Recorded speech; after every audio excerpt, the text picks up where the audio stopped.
آج تراویح کی نماز میں 7واں پارہ پڑھا گیا ہے۔ چھٹے پارے کے آخر میں اللہ تعالیٰ نے یہ بات ارشاد فرمائی تھی کہ یہودی اور نصرانی اور مشرک اور یہ کافر یہ کبھی بھی تمہارے دوست اور خیر خواہ نہیں ہو سکتے،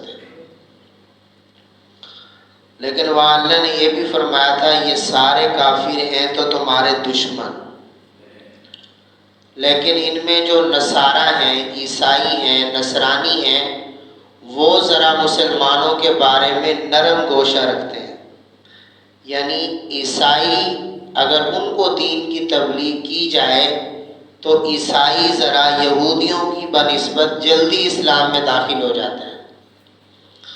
تو اب اس 7ویں پارے کے شروع میں اللہ تعالی حبشہ کے نصارہ کے بارے میں ارشاد فرما رہے ہیں کہ یہ جو حبشہ کے نصارہ ہیں یہ اتنے نرم دل ہیں، اگر ان کے سامنے قرآن کریم پڑھا جائے تو ان کی آنکھوں سے آنسو جاری ہو جاتے ہیں۔ مدینہ کی طرف ہجرت سے پہلے نبی کریم صلی اللہ علیہ وسلم نے صحابہ سے فرمایا تھا، جب نبی اسلام دیکھتے تھے کہ کافر صحابہ کرام کو ستاتے تھے تو نبی اسلام کو دکھ ہوتا تھا، تو نبی اسلام نے صحابہ سے فرمایا کہ سیروا فی الارض، تم ہجرت کر جاؤ، ایک وقت آئے گا پھر اللہ ہم سب کو دوبارہ اکٹھا فرما دیں گے۔ تو مدینہ کی طرف ہجرت سے پہلے صحابہ کرام نے 2 دفعہ حبشہ کی طرف ہجرت کی ہے۔ ایک دفعہ بھی صحابہ کرام کی کچھ تعداد نے ہجرت کی، دوسری دفعہ اس سے زیادہ ہجرت کی ہے۔ تو جب صحابہ کرام ہجرت کر کے حبشہ چلے گئے، حبشہ کا بادشاہ بڑا اچھا تھا تو عیسائی بہت اچھا تھا، جس کا لقب نجاشی تھا اور اس کا نام اصحمہ تھا، بڑا اچھا انسان تھا۔ جب مسلمان وہاں پہنچے حبشہ میں تو اس نے حضور کے صحابہ کو ٹھکانہ بھی دیا، کھانا بھی دیا، رہائش بھی دی، بڑا اعزاز و اکرام کیا۔ جب ادھر مکہ کے سرداروں اور کافروں نے دیکھا کہ محمد کے صحابہ تو حبشہ میں عیش و عشرت سے رہ رہے ہیں، اپنے دین پر عمل کر رہے ہیں، تو انہوں نے اپنے 2 نمائندے اور 2 قاصد بھیجے اور رشوت میں تحفے تحائف بھی دیے کہ تم جا کر نا بادشاہ کے درباریوں کو، وزیروں مشیروں کو پہلے مل لینا، ان کو رشوت وغیرہ دے دینا، تحفے تحائف دے دینا، اور پھر ان سے کہنا کہ بادشاہ سے کہیں گے کہ یہ کچھ لوگ مکہ سے بھاگ کر آئے ہیں، ان کو واپس مکہ میں بھیج دیں۔ یہ ہر دور میں بادشاہوں کو مروانے والے یہی وزیر و مشیر ہوتے ہیں، یہ نااہل وزیر اور مشیر ہر دور میں تاریخ اگر اٹھا کر دیکھیں۔ یہ گئے، انہوں نے وزیروں مشیروں کو جب رشوت کے تحفے دیے، جب بادشاہ کی مجلس لگی سب وزیروں مشیروں نے کہا آپ ان لوگوں کو واپس مکہ میں بھیج دیں، آپ نے ان کو یہاں کیوں رکھا ہوا ہے؟ تو بادشاہ بڑا اچھا تھا، اس نے کہا نہیں، اگر کچھ لوگ میری سلطنت میں آئے ہیں، مجھ سے امید لے کر آئے ہیں، تو میں ان کی بات سنے بغیر ان کو کیسے واپس کر سکتا ہوں؟ میں ان کو بلاؤں گا، ان کی بات سنوں گا، پھر فیصلہ کروں گا۔ اور کافر یہ چاہتے تھے کہ بادشاہ صحابہ کی بات نہ سنے، کیونکہ اگر صحابہ کی بات سنے گا تو اسے سمجھ آ جائے گی، پھر تو وہ واپس نہیں بھیجے گا۔ چنانچہ بادشاہ نے بلایا، صحابہ کرام کے امیر تھے حضرت جعفر طیار رضی اللہ تعالیٰ عنہ، یہ اللہ کے نبی کے چچا زاد بھائی ہیں، چچا کے بیٹے ہیں، ابو طالب کے بیٹے ہیں، حضرت علی کے بھائی ہیں، یہ اس قافلے کے امیر تھے۔ غزوہ موتا ایک جنگ ہے، حضرت جعفر اس جنگ میں گئے تھے، زخمی ہوئے، ان کے جسم پہ 90 زخم آئے تھے، کافروں نے ان کے بازو کاٹ دیے تھے، اللہ کے نبی نے ان کو امیر بنا کے بھیجا تھا، جھنڈا ان کے ہاتھ میں تھا، کافروں نے حملہ کیا، دایاں ہاتھ کاٹ دیا تو جھنڈا گر گیا، پھر انہوں نے بائیں ہاتھ میں جھنڈا اٹھایا، کافروں نے حملہ کیا، بایاں ہاتھ بھی کاٹ دیا، پھر انہوں نے جھنڈا سینے پہ اٹھا لیا، پھر کافروں نے ان کو شہید کر دیا، جب تک زندہ رہے اسلام کا جھنڈا نیچے نہیں گرنے دیا۔ ان کے جسم پہ 90 زخم آئے، ان کے دونوں بازو کٹ گئے، میرے نبی نے فرمایا چونکہ ان کے دونوں بازو کافروں نے کاٹ دیے، اللہ نے جنت میں جعفر کو پر دیے ہیں اور جنت میں جعفر فرشتوں کے ساتھ اڑ رہا ہے۔ تو حضرت جعفر آئے، صحابہ کے امیر تھے، بادشاہ نے بلایا، نجاشی کے دربار میں آئے، اور پھر بادشاہ نے پوچھا ہاں بھائی تمہارا کون سا دین ہے؟ تو اس نے کہا بادشاہ سلامت، ہم پہلے جہالت میں تھے، شرک کرتے تھے، بتوں کی پوجا کرتے تھے، ہمارے اخلاق اچھے نہیں تھے، ہم چھوٹی چھوٹی باتوں پر 10 سال تک ہم میں لڑائیاں رہتی تھیں، ہم تو بالکل تباہ و برباد ہو چکے تھے۔ پھر اللہ نے ہم پر احسان کیا، ہمارے اندر سے ایک آدمی کو ہماری طرف نبی بنا کر بھیجا، جس کی 40 سالہ زندگی ہمارے سامنے ہے، ہم بچپن سے لے کر جوانی اس کی پوری زندگی جانتے ہیں، وہ سچا بھی ہے، امین بھی ہے، باحیا بھی ہے، اللہ نے اسے نبی بنا کر بھیجا۔ اس نے ہمیں سمجھایا کہ دیکھو شرک سے باز آ جاؤ، اللہ کی توحید پر آ جاؤ، مجھے رسول مان لو، آپس میں لڑائی جھگڑے نہ کیا کرو، اخلاق سے پیش آیا کرو۔ ہمارے نبی نے ہمیں سمجھایا تو ہماری حالت تھوڑی سی ٹھیک ہوئی ہے۔ اور پھر بادشاہ نے کہا اچھا تمہارے نبی کے اوپر کوئی کلام بھی اترتا ہے اللہ کی طرف سے؟ حضرت جعفر نے کہا جی ہاں کلام اترتا ہے۔ تو کہا کون سا کلام اترتا ہے؟ تو حضرت جعفر نے قرآن کریم کی سورہ مریم پڑھ کر سنائی۔ جب حضرت جعفر سورہ مریم پڑھ رہے تھے، ادھر سے حضرت جعفر قرآن پڑھ رہے تھے، ادھر سے نجاشی رو رہا تھا، نجاشی کی آنکھوں سے آنسو چھلک رہے تھے۔ تو نجاشی نے جب قرآن سنا کہا خدا کی قسم یہ دنیا کا کلام نہیں ہو سکتا، یہ اللہ کا کلام ہے۔ پھر مکہ کے کافروں سے نمائندوں سے کہا بھاگ جاؤ، میں ان بندوں کو تمہارے حوالے کبھی بھی نہیں کروں گا۔ بہرحال پھر صحابہ کرام وہاں رہے۔ جب پھر خیبر فتح ہوا سن 7 ہجری میں، پھر صحابہ کرام وہاں سے واپس آئے۔ اس نے اپنا پورا وفد صحابہ کے پاس بھیجا نجاشی نے، اور اس نے تحفے تحائف بھی دیے، اور پورا وفد صحابہ کرام کو چھوڑنے کے لیے آیا۔ تو وفد نے اللہ کے نبی سے کہا کہ آپ اپنے ساتھیوں سے پوچھ لیں ہمارے بادشاہ نے ان کے ساتھ کتنا اچھا سلوک کیا ہے۔ تو صحابہ نے کہا یا رسول اللہ بادشاہ نے ہمارے ساتھ بڑا اچھا سلوک کیا، ہمیں رہائش دی، کھانا دیا، اعزاز و اکرام کیا، اور بادشاہ نے یہ بھی کہا ہے کہ اگر میں آپ کے قریب ہوتا تو میں آپ کے پاؤں دھو کر پیتا، لیکن سلطنت کے کاموں کی وجہ سے میں دور ہوں، لیکن میں گواہی دیتا ہوں کہ آپ اللہ کے سچے رسول ہیں۔ میرے نبی فوراً اٹھے، وضو کیا، 2 رکعت نماز پڑھی اور نجاشی کے لیے دعا کی، اور اللہم اغفر للنجاشی، اے اللہ نجاشی کو معاف کر دے۔ تو یہ نجاشی بادشاہ ہے۔ تو اللہ قرآن کریم کے 7ویں پارے کے شروع میں انہی کا تذکرہ فرما رہے ہیں کہ حبشہ کے جو نصارہ ہیں وہ اتنے نرم دل ہیں، اگر ان کے سامنے قرآن پڑھا جائے تو ان کی آنکھوں سے آنسو چھلک پڑتے ہیں۔ اور حقیقت یہی ہے، قرآن میں اللہ نے ایک ایسی تاثیر رکھی ہے کہ اگر کسی کے سینے میں بغض نہ ہو، نفرت نہ ہو، چاہے کافر بھی قرآن سنے تو اس کے دل پر بھی قرآن اثر کرے گا۔ آج اس دور میں بھی جتنے کافر مسلمان ہو رہے ہیں، آپ اگر تحقیق کریں زیادہ وہ کافر ہیں جو قرآن سن کر مسلمان ہو رہے ہیں۔ آج بھی اللہ نے قرآن میں وہ تاثیر رکھی ہے۔ تو قرآن کی تاثیر ہے، جب کافروں کی آنکھوں سے آنسو چھلک پڑتے ہیں تو مومن پر تو اثر زیادہ ہونا چاہیے، مومن کے دل پر، مومن کی آنکھوں پر تو اثر زیادہ ہونا چاہیے۔ لیکن ہمارے گناہوں کی شامت ہے، ہم قرآن پڑھتے اور سنتے بھی ہیں، ہم پر وہ اثر نہیں ہوتا جو ہونا چاہیے۔ بہرحال قرآن میں وہ اثر آج بھی موجود ہے کہ اگر توجہ اور دھیان سے قرآن پڑھا اور سمجھا جائے تو آج بھی آنکھوں سے آنسو جاری ہو جاتے ہیں۔ اس کے بعد اللہ تعالیٰ فرما رہے ہیں کہ چیزوں کو حلال اور حرام کرنے کا اختیار اللہ کے پاس ہے۔ کون سی چیز کو حلال کرنا ہے، کون سی چیز کو حرام، یہ اختیار اللہ کے پاس ہے، بندوں کے پاس نہیں ہے۔ بس اللہ نے جن چیزوں کو حلال فرما دیا ہے ان کو تم استعمال کرو، وہ حلال ہے، اور اللہ نے جن کو حرام کر دیا ہے وہ حرام ہے، ان سے بچ جاؤ۔ تو یہ اللہ نے ان چیزوں کو بیان فرمایا۔ نیند آ رہی ہے تو ختم کر دیتے ہیں۔ میرا 4تھا بیان ہے اس وقت، ابھی میں گلوان سے آیا تو گلہ بھی متاثر ہے، درس دینے کے لیے میں تو آ گیا ہوں، تو آپ لوگ بھی تھوڑا سا بیداری کے ثبوت ہے۔ آگے اللہ تعالیٰ نے قسم کی قسمیں بیان فرمائی ہے اور ان کا کفارہ بھی بیان فرمایا۔ جو ہم لوگ قسم اٹھا لیتے ہیں نا، قسم، اس کی 3 قسمیں اللہ نے یہاں بیان کی ہیں۔ تفصیل تو عرض نہیں کرتا، خلاصہ اتنا عرض کرتا ہوں کہ جان بوجھ کر جھوٹی قسم اٹھانا بہت بڑا گناہ ہے۔ اللہ یہاں منع فرما رہے کہ جان بوجھ کر جھوٹی قسم نہیں اٹھانی۔ جان بوجھ کر جھوٹی قسم اٹھانا بہت بڑا گناہ ہے۔ اگر جان بوجھ کر جھوٹی قسم اٹھا لی ہے تو پھر فوراً اللہ سے توبہ اور استغفار بھی کرنا چاہیے، اور قسم کا کفارہ بھی ادا کرنا چاہیے۔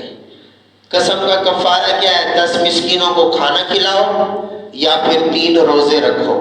اور تیسرا کفارہ غلام آزاد کرنا۔ آج کل تو غلاموں کا وجود نہیں ہے، اس لیے اگر کسی نے جھوٹی قسم اٹھا لی ہے، حکم یہ ہے کہ فوراً توبہ استغفار کرے اور کفارہ ادا کرے۔ کفارہ کیا ہے؟ 10 مسکینوں کو کھانا کھلائے، اگر کھانا نہیں کھلا سکتا تو پھر 3 روزے رکھے۔ اس کے بعد اللہ تعالیٰ نے چند اور حرام چیزوں کو بیان فرمایا کہ شراب پینا حرام ہے، گناہ کا کام ہے، جوا کھیلنا حرام ہے، گناہ کا کام ہے، اور اسی طرح بتوں کے آگے جھکنا حرام ہے۔ اللہ فرما رہے ہیں شراب، جوا، بتوں کے سامنے جھکنا یہ سارے شیطانی کام ہیں، ان سے بچنا چاہیے۔ آگے یہ مسئلہ بیان کیا کہ اگر کوئی حالت احرام میں حج کرنے جا رہا ہے، عمرہ کرنے جا رہا ہے اور احرام باندھ لیا ہے، تو جب آدمی احرام باندھ لیتا ہے پھر شریعت کی پابندیوں میں آ جاتا ہے۔ جب احرام باندھ لیتا ہے پھر سلا ہوا کپڑا نہیں پہن سکتا، سر کو نہیں ڈھانپ سکتا، خوشبو نہیں لگا سکتا، شریعت کی پابندیوں میں آ جاتا ہے۔ تو ایک پابندی یہ بھی ہے کہ جب حالت احرام میں آدمی آ جائے تو پھر وہ شکار بھی نہیں کر سکتا، کسی جانور کا شکار نہیں کر سکتا۔ اگر اس نے غلطی سے کسی جانور کا شکار کر لیا تو پھر جس جانور کا اس نے شکار کیا ہے اس کی قیمت لگائی جائے گی، اور اس قیمت کا دوسرا جانور خرید کر اس کو ذبح کرنا پڑے گا۔ اس لیے حالت احرام میں جس طرح شریعت کی دیگر پابندیاں ہیں، یہ پابندی بھی ہے کہ حالت احرام میں آدمی شکار نہیں کر سکتا۔ آگے اللہ فرما رہے ہیں کہ بے فائدہ سوالات نہ کیا کرو۔ کچھ منافقین نہ نبی علیہ السلام سے خواہ مخواہ بے تکے بے فائدہ سوالات کرتے تھے حضور کا ٹائم ضائع کرنے کے لیے، اور بسا اوقات صحابہ کرام بھی کچھ باریک سوال ایسے کر لیتے تھے۔ مثلا اللہ کے نبی صلی اللہ علیہ وسلم نے فرمایا کہ حج فرض ہے۔ حضرت اقرا بن حابس رضی اللہ عنہ ایک صحابی ہے، وہ کہنے لگے یا رسول اللہ صلی اللہ علیہ وسلم، زندگی میں ایک دفعہ فرض ہے یا ہر سال فرض ہے؟ آپ نے خاموشی اختیار فرمائی۔ پھر کہنے لگے یا رسول اللہ، زندگی میں ایک دفعہ فرض ہے یا ہر سال فرض ہے؟ آپ نے خاموشی اختیار فرمائی۔ تیسری دفعہ پھر انہوں نے کہا تو آپ نے فرمایا زندگی میں ایک دفعہ فرض ہے، ہر سال فرض نہیں ہے۔ آپ نے فرمایا اگر میں کہہ دیتا نا کہ ہر سال فرض ہے تو ہر سال حج فرض ہو جاتا، پھر تم ہر سال حج نہ کر سکتے تو گناہ گار ہوتے۔ اس لیے اللہ نے فرمایا کہ جن چیزوں کو اللہ نے جتنا رکھا ہے اگر چھپا کر رکھا ہے تو ان پر اتنا ہی عمل کر لو، ان میں مزید کھود و کرید نہ کرو، وگرنہ پھر تم خود ہی مشکل میں پھنس جاؤ گے۔ اس لیے فرمایا بے تکے اور بے فائدہ سوالات نہیں کرنے چاہیے۔ آگے کچھ جانور ایسے تھے جن کو کافروں نے اپنی طرف سے حرام کیا ہوا تھا۔ کچھ جانوروں کو، اونٹوں کو، اونٹنیوں کو بتوں کے نام پہ چھوڑ دیتے تھے، کہتے تھے جی یہ جو جانور ہے نا بس یہ فلاں بت کے نام پر ہے، کہتے ہیں بس یہ جو چیز ہے نا فلاں نے پیر دیے، ہاں یہ وہ شرک ہے جیڑا جاہلیت کے زمانے چ بس تھوڑی یہ صورت تبدیل تھی گئی ہے۔ وہ والے بتاں لوگ بتاں دے کو جھکتے ہیں اور قبراں دے کو جھکتے ہیں، شرک وہ ہے۔ وہ والے بتاں دے نام تے چھوڑے نے اور پیراں دے نام تے چھوڑے نے، ہاں یہ سب شرک ہے۔ دعوت، نظر، نیاز، منت صرف اللہ کے نام کی، اللہ کے سوا کسی اور کے نام کی شرک ہے۔ یہاں تو جہالت ہے، ہمارے یہاں تو بہت جہالت ہے۔ بابا نوری لال پوتر نے رتا لال، بابا نوری لال پوتر نے اللہ سے پوتر نے، اتنی جہالت ہے۔ اور یہ ہر جمعے عورتوں نے ٹرالے بھریج کے بابا نوری لال کی طرف آتے ہوئے پیا اے پتہ نہیں کیا کر رہے ہیں، اگو ٹرالیا پیچھے لوڑنے پہنتے پہ پتہ نہیں کیا کہتے تھے۔ یہ تو حالات ہے۔ افسوس کا مقام ہے کہ پتہ نہیں کیا کچھ ہو رہا ہے، حالانکہ قبرستان تو عبرت کی جگہ ہے کہ وہاں عبرت کے لیے جانا چاہیے، اور عورت کو تو کھلے عام اجازت ہی نہیں ہے، اگر اس نے جانا ہے مجبوری ہے تو محرم کے ساتھ جائے، پردہ کر کے جائے۔ تو اب یعنی مقصد تو تھا کہ وہاں جا کر عبرت حاصل کرنا، بزرگوں کی قبر پر جا کر، قبرستان میں جا کر، لیکن وہاں شرک ہو رہا ہے، بدعات ہو رہی ہیں، رسومات ہو رہے ہیں، تو اس لیے لمحہ فکریہ ہے بہرحال۔ تو اس زمانے میں بتوں کے نام پہ چھوڑ دیتے تھے، کہتے تھے یہ فلاں بت کے نام پر جانور ہے، اور پھر عقیدہ تھا اگر ہم نے اس جانور کا دودھ نکال کے استعمال کیا نا ہمیں کچھ ہو جائے گا، چونکہ یہ بت کے نام کا ہے، یہ بابے کے نام کا ہے، بس اس کو کچھ نہیں کہنا، اس کو کچھ کہیں گے نا ہمیں کچھ ہو جائے گا۔ تو یہ غلط نظریات ہے، جاہلیت سے چلے آ رہے ہیں۔ تو کچھ جانوروں کا اللہ نے ذکر کیا، بحیرہ، صائبہ، وسیلہ، حام، ان کو چھوڑ دیتے تھے بتوں کے نام پر، وہ جہاں مرضی آئے جائیں، جس کا کھیت مرضی آئے خراب کریں، کسی کی گندم مرضی آئے کھائیں، کوئی ان کو کچھ نہیں کہتا تھا کہ وہ کچھ کہیں گے تو ہمیں کچھ ہو جائے گا۔ تو یہ جو بتوں کے نام پہ جانور چھوڑے ہوئے تھے، اللہ نے اس کی تردید فرمائی ہے کہ یہ غلط ہے، اگر کوئی جانور وقف کر رہا ہے تو اللہ کے نام پر کرو، غیر اللہ کے نام پر۔ اس کے بعد یہاں اللہ نے الوہیت عیسیٰ اور مریم کی نفی کی ہے۔ قیامت کے دن چونکہ جتنے عیسائی اور نصرانی ہیں وہ عیسیٰ علیہ السلام کو خدا کا بیٹا مانتے ہیں یا خدا مانتے ہیں، تو قیامت کے دن سارے لوگوں کے سامنے اللہ عیسیٰ علیہ السلام سے پوچھیں گے کہ تم نے ان سے کہا تھا کہ مجھے خدا کہو، تم نے ان سے کہا تھا کہ میری ماں کو خدا کہو؟ تو عیسیٰ علیہ السلام کہیں گے اللہ آپ جانتے ہیں، بھلا ایسی بات میں کر سکتا ہوں؟ ایسی شرکیہ بات میں کر سکتا ہوں؟ میں نے تو ان سے نہیں کہا تھا، انہوں نے خود، یہ جتنے بھی بابے ہیں نا جن کی قبروں پہ شرک کرتے ہیں، قیامت کے دن اللہ ان سے بھی پوچھیں گے، یہ سارے بابے کہیں گے اللہ ہم نے تو ان کو نہیں کہا تھا، یہ تو خود ہی فارغ تھے عقل سے، شرک کرتے تھے۔ تو یہی شرک کی مثال، عیسیٰ علیہ السلام بھی کہیں گے اللہ میں نے تو ان سے نہیں کہا تھا مجھے خدا کہو، خدا کا بیٹا کہو، یہ خود ہی مجھے خدا کا بیٹا کہتے تھے۔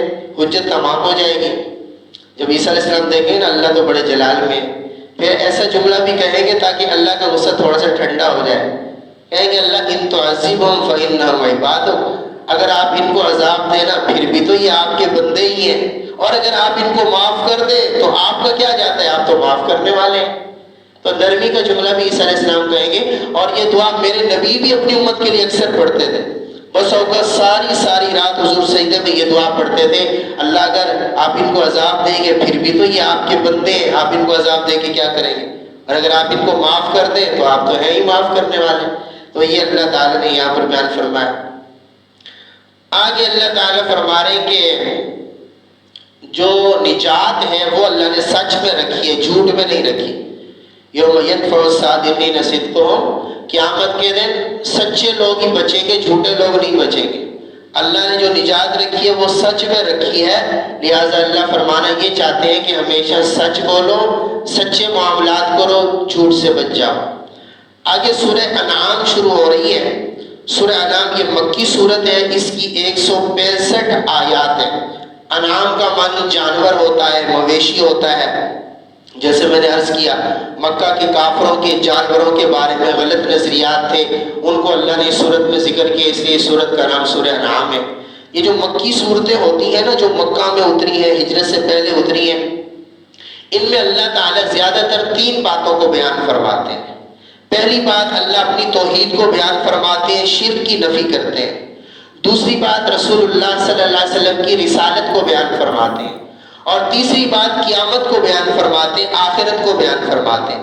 تو یہاں بھی اللہ تعالیٰ نے اپنی توحید کو بیان فرمایا ہے، اور اللہ تعالیٰ فرما رہے ہیں کہ یہ جتنے لوگ دنیا میں شرک کر رہے ہیں نا، اللہ ان سے قیامت کے دن فرمائیں گے جن کو تم دنیا میں پوجتے تھے بتاؤ وہ کہاں ہے، لے کر آؤ۔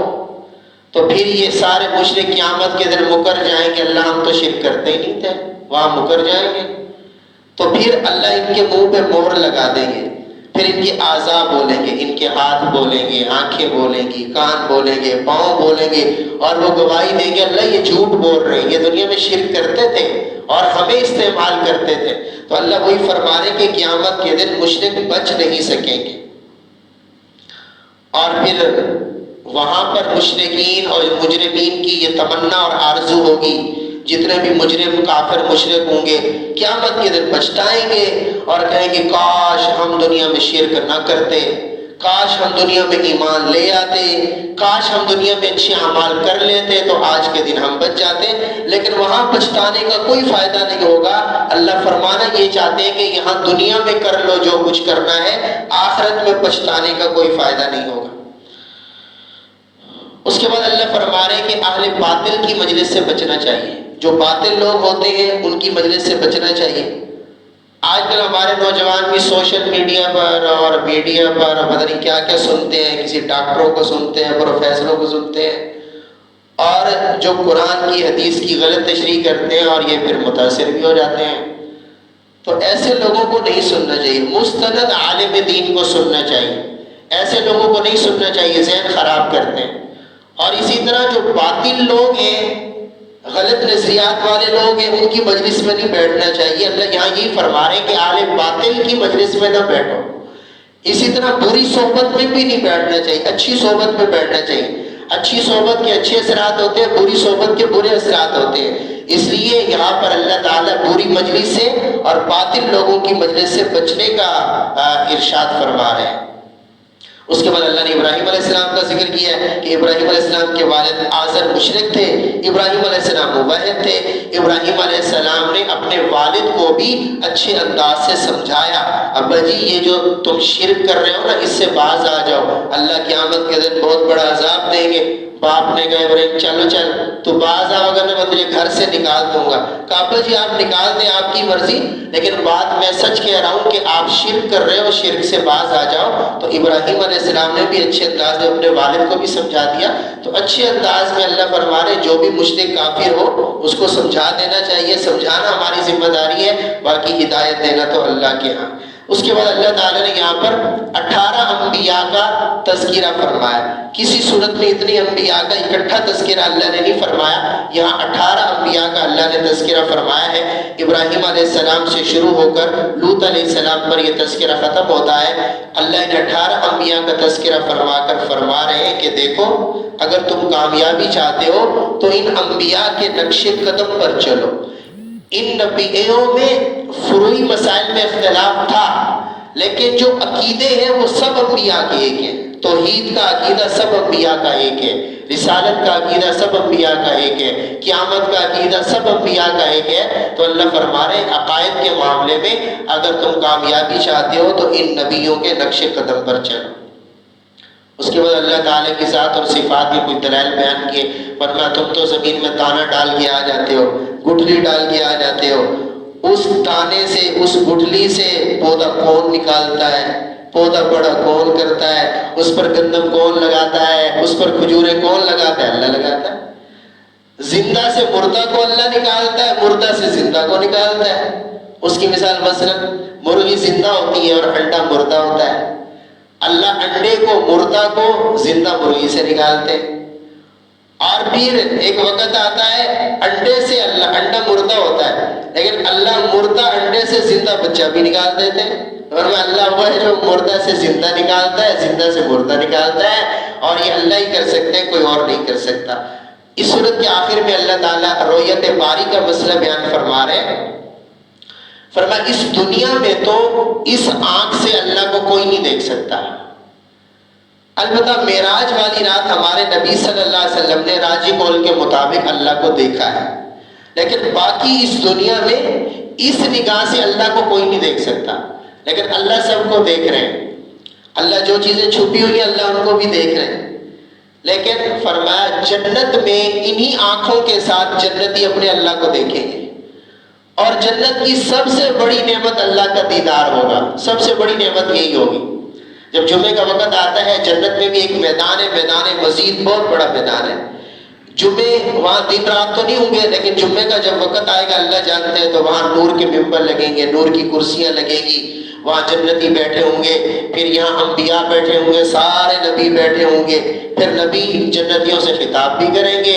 روایتوں میں آتا ہے کہ ہمارے نبی صلی اللہ علیہ وسلم قرآن پڑھ کر بھی جنتیوں کو سنائیں گے، اور پھر وہاں پر اللہ بھی تشریف لائیں گے، جیسے اللہ کی شان ہے اللہ خود جانتے ہیں۔ اللہ وہاں پر جنتیوں کو ہر ہفتے اپنا دیدار کرایا کریں گے، اور جنت کی سب سے بڑی نعمت اللہ کا دیدار ہے۔ تو اللہ سے دعا اللہ ہمیں بھی اپنا دیدار نصیب فرمائے۔ وآخر دعوانا